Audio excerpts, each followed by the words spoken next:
This year, my son Stephen graduated from high school as valedictorian, but 8 years ago, my husband and I were desperate.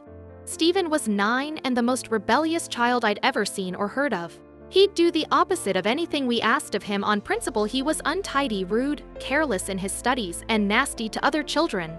My husband and I lost count of the number of times we were called into school because of Stephen. And then one weekend, a miracle happened. We'd had a horrible week, and by Friday I was at the end of my tether. I walked into Stephen's room and lost my cool. "Stephen," I screamed. I heard him from the garden. "What do you want?" "You get in here right now and clean up this room," I cried. Stephen walked in dragging his feet and pouting. "I don't wanna," he said crossly. "I don't care what you want. You clean this up or else," I said. "Or else what?" he asked scornfully. "Or else you'll be sleeping in grandmother's room until your room is tidy." My mother-in-law had passed away over a year ago, but her bedroom was still as she had left it. I knew my son and his friends scared themselves by telling ghost stories, sneaking her bedroom door open, and running screaming downstairs.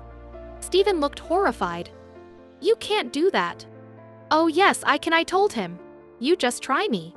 Stephen decided to try me. I took a peek at his bedroom after dinner and saw that it was still in the same disgraceful state, so I carefully locked it and went to bed. My husband and I were about to doze off when Stephen knocked on our door. "I can't open my bedroom door," Stephen complained. "Yes," I said calmly, "I know. I've made up grandmother's bed fresh and your pajamas are under the pillow." "I can't sleep there," he screamed. "What's the matter, son?" my husband asked. "Are you scared?" Stephen would never admit to being scared, so he went into his grandmother's bedroom, put on his pajamas, and climbed into bed. Later he told me that whenever he closed his eyes he'd hear weird noises, so he decided he preferred to stay awake. He started rummaging through my mother-in-law's drawers and cabinets, and then he spotted a stack of books on top of her wardrobe. The book right on top was fat and huge, with a gleaming gold-embossed binding. Stephen decided he had to see what was in the book, so he climbed on top of a chair to try to reach it.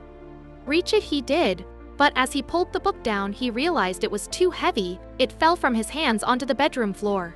A thick cloud of dust escaped from between the pages, and an envelope fell out.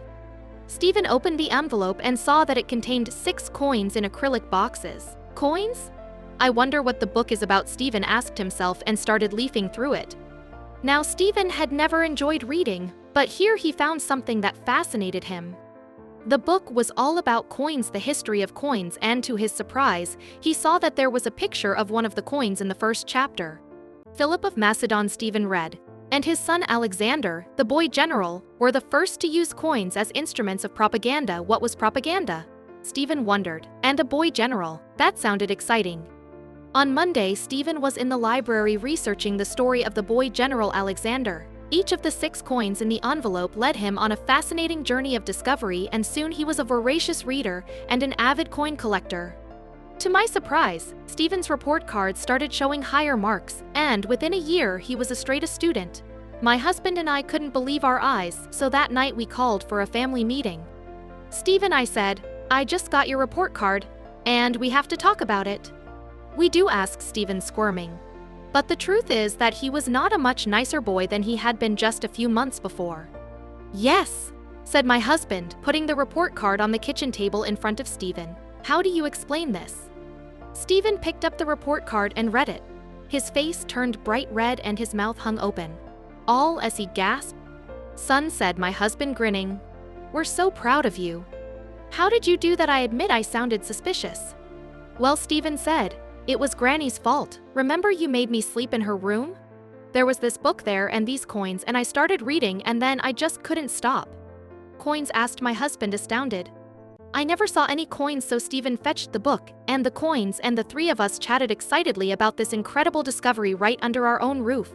For Stephen, it was the book that taught him the adventure that reading could be, and he and my husband started going to numismatic fairs and he started collecting. I'm grateful for that big book and the changes it brought into my son's life.